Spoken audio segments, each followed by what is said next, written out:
हिंदू धर्मात अमावस्या आणि पौर्णिमा तिथीला खूप महत्त्व आहे. यात पौर्णिमेला विशेष महत्त्व आहे. माघ महिन्यात येणारी पौर्णिमा धार्मिक दृष्ट्या विशेष महत्त्वाची आहे. माघ महिन्यात ही पौर्णिमा येत असल्याने तिला माघी पौर्णिमा असेही म्हणतात. आजच्या या व्हिडिओमध्ये आपण माघ पौर्णिमेचे महत्त्व जाणून घेणार आहोत आणि त्याची कथा सुद्धा. नमस्कार, स्वागत आहे आपलं संपूर्ण धार्मिक या युट्यूब चॅनलमध्ये. प्रत्येक पौर्णिमेच्या दिवशी भगवान सत्यनारायण, देवी लक्ष्मी तसेच चंद्रदेव यांची पूजा करण्याची परंपरा आहे. मात्र माघ महिना भगवान विष्णूला अतिशय प्रिय असल्याने या महिन्यातील पौर्णिमेचे महत्त्व अधिकच वाढते. या दिवशी पवित्र नदीत स्नान करून दान केल्याचे 32 पट पुण्य मिळते, म्हणून याला 32 पौर्णिमा असेही म्हणतात. या दिवशी भगवान विष्णूंची आराधना, उपवास तसेच कथाश्रवण आणि वाचन केल्याने सुखाची प्राप्ती होते. माघ पौर्णिमेला देशभरात स्नान उत्सव म्हणून संबोधले जाते. या दिवशी गंगेत स्नान करण्याचे धार्मिक महत्त्व आहे. पौष पौर्णिमेपासून तर माघ पौर्णिमेपर्यंत भाविक दररोज गंगा, यमुना या पवित्र नद्यांमध्ये स्नान करतात. या दिवशी गंगा, यमुना, कावेरी, कृष्णा, नर्मदा, तापी यासारख्या पवित्र नद्यांच्या काठावर अनेक स्नान उत्सव आयोजित केले जातात. कन्याकुमारीच्या समुद्रात तसेच रामेश्वरम येथे पवित्र स्नानाचे धार्मिक महत्त्व आहे. राजस्थानातील पुष्कर तलावात स्नान करणे देखील तितकेच शुभ मानले जाते. तामिळनाडूतील मदुराई येथे फ्लोट उत्सव साजरा केला जातो. भगवान सुंदरेश्वर आणि मीनाक्षी यांच्या सुंदर सजवलेल्या मूर्ती आणि प्रतिमा मरियम्मन टेम्पाकुलम सरोवर या एका मोठ्या पवित्र तलावात नेल्या जातात. मिरवणुकीमध्ये संगीत आणि भक्तिगीते असतात. मदुराईतील मरियम्मन टेम्पाकुलम बांधणारा राजा तिरुमला नायक याचा वाढदिवस देखील माघ पौर्णिमेला येतो. ब्रह्मवैवर्त पुराणानुसार भगवान विष्णू माघ महिन्यामध्ये गंगा नदीमध्ये राहतात, म्हणून या पवित्र पाण्याकडे फक्त पाहिल्याने सर्व पाप आणि सर्व रोग बरे होतात. आणखी एक आख्यायिका सांगते की माघ महिन्यात क्षीरसागर हे भगवान विष्णूंचे निवासस्थान बनते. असेही म्हटले आहे की ऋषी विश्वामित्रांनी कुंभमेळ्यामध्ये माघ पौर्णिमेच्या दिवशी पवित्र स्नान केले होते.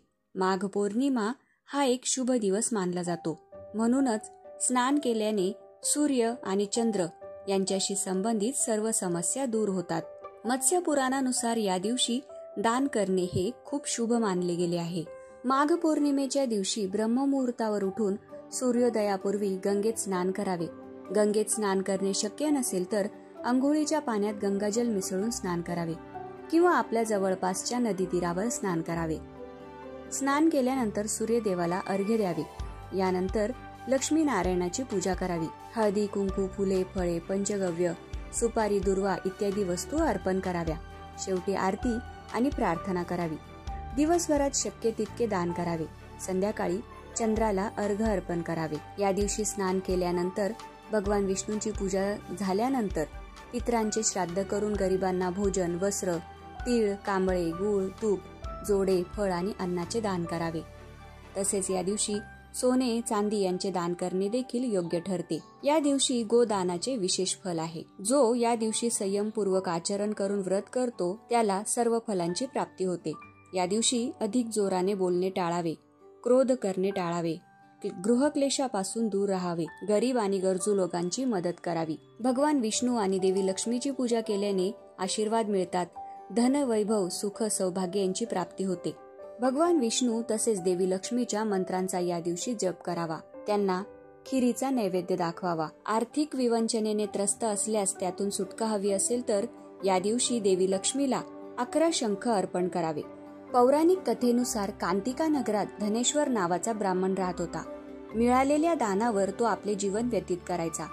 या ब्राह्मण आणि त्याच्या पत्नीला मूलबाळ नव्हते. एके दिवशी त्याची पत्नी भिक्षा मागण्यासाठी दुसऱ्या ठिकाणी गेली, परंतु तिला सर्वांनी वांझ म्हणून भिक्षा देण्यास नकार दिला.